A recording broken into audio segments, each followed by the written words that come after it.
Традиционно к концу года глава Якутии Айсен Николаев выступает с ежегодным посланием. В каждом из них он говорит о достижениях и проблемах во всех сферах жизни республики и представляет тактику выполнения стоящих задач.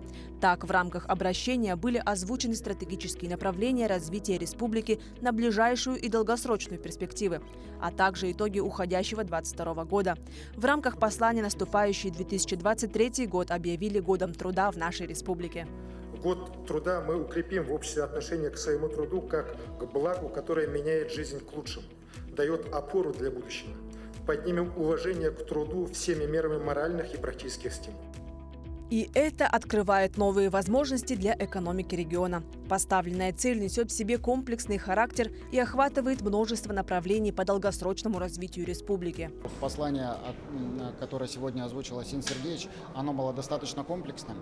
В нем отражались и те направления по развитию экономики нашей республики, формирование новых точек роста, имея в виду строительство новой магистральной инфраструктуры, которая будет обеспечивать этот промышленный рост, а соответственно развитие экономики, наполнение бюджета.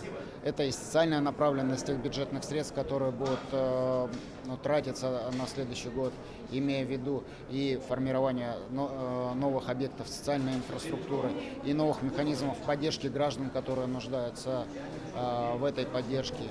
Например, в своем послании Айсен Николаев подтвердил содержание указа о развитии Алданского района до 2030 года, сроки по газификации населенных пунктов района, завершение строительства парка Ортосала, возведение стелы города трудовой доблести. Это и многое другое в части социально-экономического развития района услышали алданцы и восприняли как импульс к действию. Республика Саха-Якутия занимает одно из ведущих мест по развитию, по темпам экономического развития в Российской Федерации. И бесспорно здесь велика роль тех предприятий, которые работают на территории нашего района. Но и важно, что в послании прозвучало, что на этом не собирается останавливаться. И у нас будут открываться новые производства, новые предприятия, которые позволяют нам с уверенностью смотреть в будущее, в будущее нашего района. И очень важно, конечно, это внимание, которое уделено системе здравоохранения и образования. Это тоже открытие целого ряда новых объектов, о которых, наверное, будет заявлено позже, в том числе и в городе, и в районе, во многих населенных пунктах. Поэтому, это такое впечатление, что это послание было для нас, для алданцев. Мы должны жить, работать и верить, что у нас все будет просто замечательно. Также было отмечено, что с учетом всего масштаба инвестиций в образовательную сферу и профессионального потенциала педагогов поставлена цель войти в число 15 лучших регионов России по качеству образования. Помимо этого, глава региона подчеркнул, что огромной поддержкой в развитии системы образования стал федеральный проект по модернизации школ. Существенное развитие получила внутренняя инфраструктура школ. Открыто 317 центров образования «Точка роста». Коррекционные школы оснащаются мастерскими, а в сельских школах ремонтируются и оснащаются спортивные залы. Мне очень отрадно вопрос о ремонте школ. То есть очень важно, чтобы вовремя осуществлялись эти моменты. То есть знаю, что в Нерюнгринском районе производится также капитальный ремонт школ. То есть и в данный момент, и на следующий год планово мы входим в эти показатели. Соответственно, для меня, наверное, среди всех инициатив это основная и основополагающая, скажем так. То есть как для нас, как для учителей, так и для учеников, которые в этих школах учатся. Соответственно, видел еще несколько моментов. То есть очень рад, что учредили отдельную премию для педагогов. Думаю, даже надо за нее побороться. Айсен Сергеевич заявил о том, что в размере 100 тысяч будет учреждена премия. И, соответственно, вручаться она будет педагогам-наставникам. Я считаю, что вклад учителей всегда очень большой в будущее вообще республики как таковой, так и, конечно же, в каждого ребенка, который потом становится специалистом и будущим самой республики и России в целом. И очень важно, конечно же, послание Айсена Сергеевича по поводу того, что он планирует ввести Республику Саха-Якутия в число 15 лучших регионов по качеству образования и уровню образования. Я думаю, мы в этом направлении уже давно продвигаемся и надеюсь, что все будет успешно. Без внимания не остались и общественники Якутии. Айсен Николаев отметил, что жители республики всегда умели быть опорой родной стране, проявляя выдержку и героизм. И сегодня эти качества востребованы Родиной как никогда. Мы сегодня видим, что будет поддержка движения «Мы вместе», которое работало и в период пандемии. Сейчас активно у нас тысячи людей в каждом районе работают и трудятся во благо наших тех ребят, которые находятся на передовой. И я думаю, что в следующем году, вот объявленный год труда, мы все должны каждый на своем месте показать своим трудом, что мы действительно едины, и мы должны работать для того, чтобы все в нашей стране было хорошо и чтобы пережить вот эти трудные времена. Поддержка предпринимательства также стала одним из основных тезисов послания Айсена Николаева. Так, на сегодняшний день 122 тысячи якутян заняты в малом бизнесе, что составляет четверть трудящегося населения в экономике региона. Как отметил глава республики, в Якутии необходимо усилить меры поддержки товаропроизводителей, а также расширить содействие предпринимательской деятельности в сельской местности. Поддержка малого и среднего бизнеса и вообще поддержка населения для трудоустройства. И то, что сегодня в сельском хозяйстве у нас есть проблемы в сельском хозяйстве, в малом бизнесе именно, в товарном производстве. Я рад, что Айсен Сергеевич это озвучил и подтвердил мои предсказания, где у нас есть упущения. Я думаю, что сегодня, благодаря году труда, все-таки обратим еще раз на малый бизнес, на товарное производство, обратим вообще на бизнес и занятость населения в сфере услуг, естественно, которых нам тоже не хватает.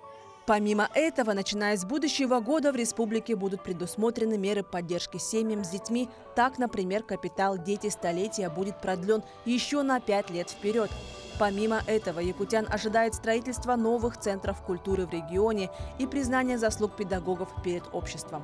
Это мощная поддержка для наших молодых мам, для семей. И в этом году вот подвели итоги года матери, награждали матерей первой степени, второй, третьей степени, высшая благодарность матери. Те, которые имеют данные награды, они могут быть ветеранами труда. Это тоже очень такая поддержка для наших матерей. Айсен Николаев обозначил ряд мер поддержки трудящихся. Несмотря на завершение года матери, одной из ключевых задач остается повышение престижа и поддержка материнства и детства. Очень важно, глава подчеркнул о том, что продолжается социальная направленность бюджета нашей республики. И здесь как раз необходимо отметить обращение главы на год матери, на рост рождаемости в республике, на большую поддержку материнства и детства. И что будет оказана большая материальная поддержка этим семьям. Не теряет своей актуальности тема строительства и ремонта социальных объектов и модернизации сферы здравоохранения. Эта тема всегда беспокоит жителей районов, в том числе и нерюнгринцев. Так, в следующем году начнется реконструкция 3 объектов. Это здание КВД, женской консультации и блока Б больничного комплекса. Еще в 2019 году зимой приезжал Айсен Сергеевич, посетил учреждение здравоохранения, был не очень впечатлен качеством обслуживания населения медицинской помощью. И была разработана дорожная карта, в рамках которой начались реконструкции сначала детской поликлиники, потом пошли реконструкции у нас в поселках. Это врачебная амбулатория поселка Хани. Был отремонтирован фельдшерский пункт в поселке Золотинка. Также у нас отремонтированы поликлиники в поселке Чульман и поселке Серебряный Бор. И вот сейчас построена врачебная амбулатория в селе Енгра. Не обошли стороной послания и федеральные эксперты. Они также поделились своим мнением по поводу послания главы. А вот все эти достижения, которые делаются, конечно, в первую очередь для людей в республике, но они отмечаются не только на уровне республики, они отмечаются на федеральном уровне. Очень важно, как недавно на встрече с матерями президент отметил Айсен Сергеевич и вклад Айсена Сергеевича и в развитие региона, и в развитие страны, и порекомендовал смотреть на этот опыт действительно с точки зрения лучших практик. И мы в институте, вот, собственно, этот тренд поддерживаем, и Якутия у нас практически по всем показателям всегда в лидерах, всегда образец для подражания. Отмечен отдельный блок, посвященный развитию транспортной инфраструктуры региона. Одним из важных стратегических объектов глава выделил завершение строительства участка федеральной автодороги Колыма с Нижнего Бестяха до Чурапчи. Реконструкцию дороги продолжат до Магадана, что привнесет в развитие региона огромные перспективы. В послании были озвучены все стратегические направления развития региона на ближайшую и долгосрочную перспективу. Основные векторы деятельности парламента, правительства и органов местного самоуправления. Заданы конкретные задачи. Все ведомства и общественность настроены на результативность. А объявленный год труда в крупнейшем регионе России сплотит и вдохновит народ на труд во имя создания и процветания родной Якутии и, несомненно, приведет к новым достижениям.